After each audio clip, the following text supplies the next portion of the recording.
Welcome back. Feel better fast. Make it last. We just have 2 more lessons on this, and then we're done. How sad for you? You're always sad when you finish. Then you're on to the next one. I have you, so I will be able to deal with it. You are the treatment for my sadness. So, okay, let's see. This is from Don Vincenti. Really good coaching, basics, and the reason they work. This should be required learning for all. Thanks, Amens. Simple, but I like that. This is required, so don't turn us off. We're going to do a little summary of Feel Better Fast and Make It Last. And we're going to do that in the context of 7 tiny habits. So when you think of the brain, the B in Brain XL, what is the tiny habit that's the most important? To protect it. So it's asking yourself that question, is this good for my brain or Right. bad for it? So do you remember when Chloe was little and I would do this with her? Yep.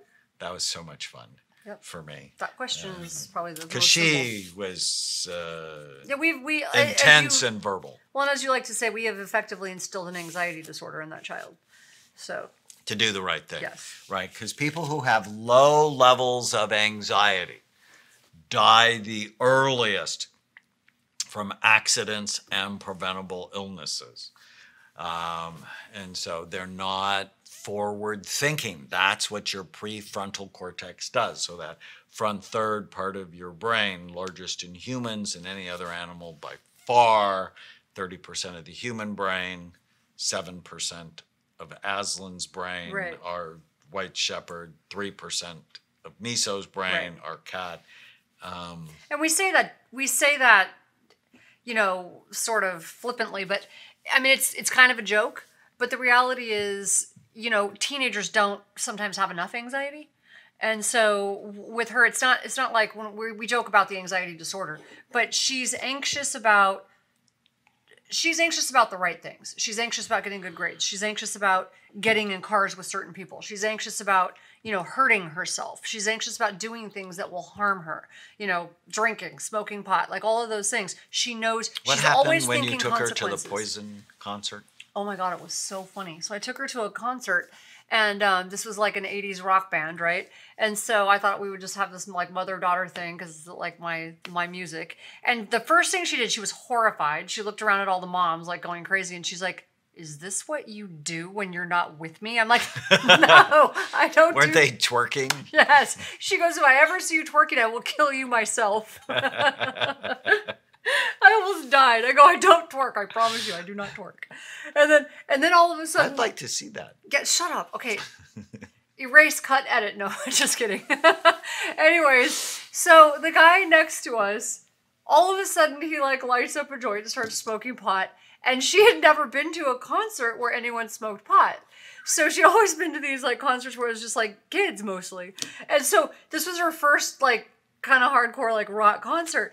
She freaked. I've never seen my daughter jump that high. She literally jumped over the seats, grabbed her nose and took off running down the aisle.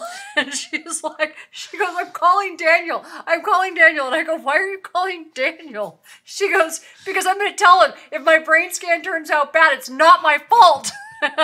It's your fault." So she has it. Is this good for my brain or bad for it? Yep. The R in Brain XL is rational mind. It's managing the horde of ant infestations that drive unhappiness and anxiety and fear and strife and marital trouble. And the tiny habit for this is whenever you feel sad or mad or nervous or out of control, write down what you're thinking. Write it down, because when you write it down, you get it out of your head. So when was the last time you felt really irritated? Oh, just like 2 days ago. Really irritated. And what was the thought? Oh, no. No. I don't want to say it out loud. What is the PG-13 version of the thought? No, I was frustrated with my mom. I was really frustrated with my mom. I felt like I was angry at my mom for not taking care of herself, for putting other people before her family, for not taking care of herself. So what was the thought? She doesn't take care of herself? That she puts everyone else before she puts her family. And I could go all the way back in my life, and I kept coming up with lots of evidence. So, okay. Yeah, so, other people are more important than our family. In the book, I actually teach a process that you know really well. But when you're angry, you don't want to do it because you're stubborn. I was pissed. I was like really pissed off. But if you want to feel better, so there's a choice. You always have a choice. You can feel pissed off. So if that's your choice, have at it.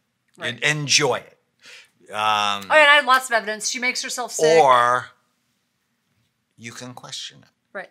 And this is very important. Some people want to hold on to the unhappiness because it's what they're used to. Right. And I don't. They carry a flag around in their house with the I am unhappy, I'm going to hold on to this thought. But when they question it, when they really go, is that true? Is it 100% true? They realize that these negative thoughts drive headaches. They drive tiredness. They drive I felt unhappiness. terrible. And you just don't have to have them. Right. But you need a method and feel better fast. I have the method, and we've talked about it here on the podcast. The A is attachment. So the little tiny habit is, does my behavior serve my goals? Does it fit? So the first thing you have to do, and I had a teenager in my office yesterday who was not being nice to her mother. And I said, so what's your goal with your mom? What kind of relationship do you want to have? She's like, what kind of question is that? It's like a really good question. What kind of goal do you want to have? And it stopped her. And she backed up. She said, I want to have a good relationship with my mom. I said, is your behavior getting you what you want? See, the father and grandfather and me wanted to chew her out because she was being rude. But that doesn't work, right? The only thing that would do is separate her from me. It's better always to go, what do you want? How do you get it? Very clear what I want with you. Kind, caring, loving, supportive. But see, now the responsible part of me is, relationship. did you ask the mom the same thing? Of course. Okay. Because parents sometimes Because just I knew do stupid stuff. Because I have your voice in my head. Yeah, no, parents do judging stupid things. I have your voice in my head judging me. But that's you. The little tiny habit is, does it fit? Does my behavior fit the goals I have for my life? But you have to know what your goals are, right? That's why the one-page miracle where you ask yourself, what do you want in your relationships, for your work, for your money, for your physical, emotional, spiritual health? What do you want? And when your behavior doesn't fit, then you have to go, well, how do I act in ways that get me what I want? And that's not selfish. Too many people think that's selfish. No. It's effective. Yeah. And that's what And see, I that's want for what you. I was frustrated with my mom for. That's what I was frustrated about. So before I could even get to the point of asking, like, is it true? I had to pray and meditate for about an hour. And then I could do the whole is it true thing. And then I found the right way to talk to her about it. In a way she could And you hear actually it. had a beautiful conversation. I did. with her. And she just listened. And I'm like, wow, like that was big. and she was sad. Did you feel how powerful you were? Yeah, and I felt how much she wanted to be part of the family. She wanted to be, she doesn't do it because she thinks she's doing the right thing always, right? She doesn't do it because she thinks she's a bad person. She does it because she's being a good person. She just doesn't see it from the way other people are seeing it. Right. So communicating with her Right. in a way she could hear Right. it rather than attacking her. Right. It's just a bit more effective. Significantly. Under inspiration, does this feeling or action have eternal value? Right? That's my favorite question on the planet. On the planet. Because immediately, for me, it diffuses whatever.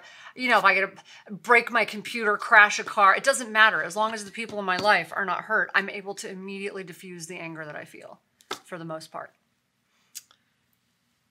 Under nourishment, the N in Brain Excel.